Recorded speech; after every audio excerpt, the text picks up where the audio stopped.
S Alam গ্রুপের নিয়ন্ত্রণে থাকা 4টি ব্যাংক সহ 8টি ব্যাংকে জমা রাখা হাজার কোটি টাকা নিয়ে বিপাকে পড়েছে চট্টগ্রাম বন্দর কর্তৃপক্ষ।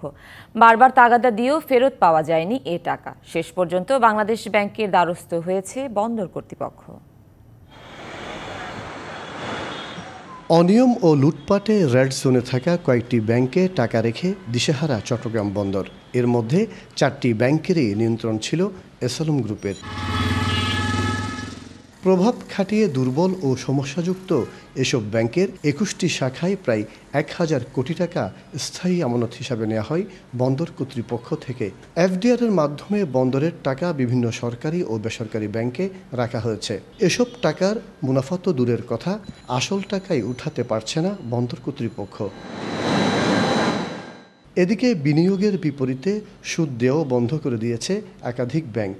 রেড জোনে থাকা কয়েকটি ব্যাংক থেকে আমানত তুলে নিতে বারবার পদক্ষেপ নিয়েও ব্যর্থ হয়েছে সংস্থাটি।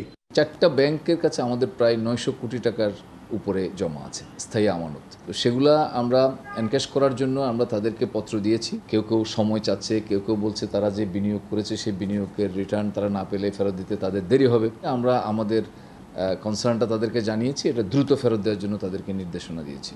ঢালাইয়ে দৃঢ়তা, নির্মাণে নিশ্চয়তা, প্রিমিয়ার সিমেন্ট, ঢালাইয়ের রাজা। চিঠি দেওয়ার পরও বন্দরের তহবিলে টাকা জমা দিচ্ছে না পদ্মা, কমার্স, বেসিক, আইসিবি ও ন্যাশনাল ব্যাংক। শেখ হাসিনা সরকারের পতনের পর ব্যাংকের তহবিল লুটপাটের চিত্র প্রকাশ পাওয়ায় আস্থার সংকট দেখা দেয়।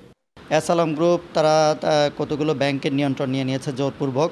আর ঋণ যখন বেশি হয়ে যায় তখন ব্যাংক একটা তারল্য সংকটে পড়ে।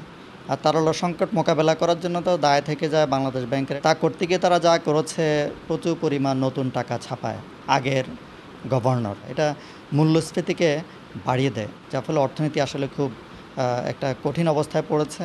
চট্টগ্রাম বন্দরের পাশাপাশি আটকা পড়েছে আরও কয়েকটি সরকারি সংস্থার টাকাও। দেশের রাষ্ট্রায়ত্ত ও বেসরকারি বেশিরভাগ ব্যাংক মুনাফার বদলে এখন আর্থিক ক্ষতিতে পড়েছে। আমানতকারীদের টাকা খেলাপিদের কাছে চলে যাওয়ায় মূলধন ঘাটতিসহ নানা সংকটে পড়েছে অনেক ব্যাংক। মাসুদুল হক, ডিবিসি নিউজ, চট্টগ্রাম।